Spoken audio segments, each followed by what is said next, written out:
কারচুপি যদি কিছু হয়ে থাকে সেগুলো নিশ্চয়ই আমার সামনে হবে না, আমি এটা বিশ্বাস করি।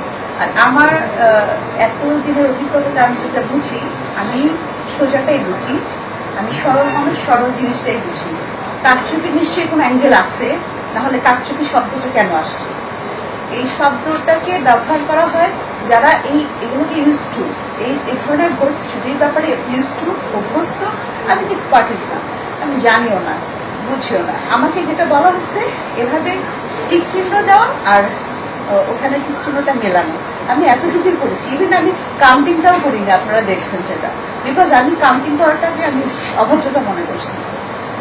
আর আমারটাও আমি কিন্তু ইয়ে করিনি, কাউন্ট করিনি। তো কাউন্ট করাটা কিন্তু আমার দায়িত্ব না, এটা আমি সবসময় আমি চিন্তা করেছি যে তাদের দায়িত্ব। তারা 25টা সিটের মধ্যে আলাদা আলাদা ভাবে আমাকে সাইন দিয়ে নিয়ে নিয়েছে। এখন কার ভোট কত হয়েছে, কত যোগ খাওয়ার পর কত হবে, এটা ইলেকশন কমিশনের দায়িত্ব, এটা আমাদের দায়িত্ব না। এই দায়ভার আমাদেরকে দেবেন না প্লিজ।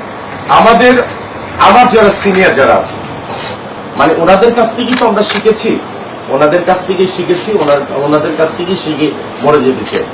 তো বিষয়টা হচ্ছে যে ওনার মুরব্বীরা আছে, ওনাদের সাথে শ্রদ্ধার সাথে আমি এটুকু বলবো যে মিডিয়ার কাছে যে গত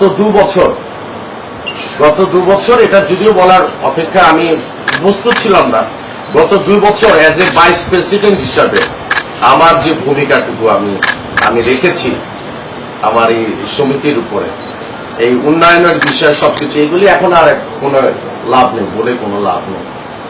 তো তারা মুরব্বিয়ানরা আছেন, ওনারা যেটা ভালো মনে করবেন, যেটা ভালো বিচার করবেন, হ্যাঁ, সেটাই আমরা তাদের কাছে পোলাপান আমরা মেনে নিই।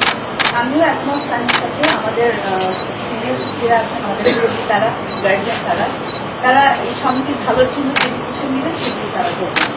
আমাদের এখানে কোনো আজকে এই রেজাল্টের উপর আমাদের কোনো দায়িত্ব নেই, কারণ আমাদের দায়িত্ব ছিল রেজাল্ট বুঝে দেওয়া, আমরা জাস্ট রেজাল্ট করে দেওয়া।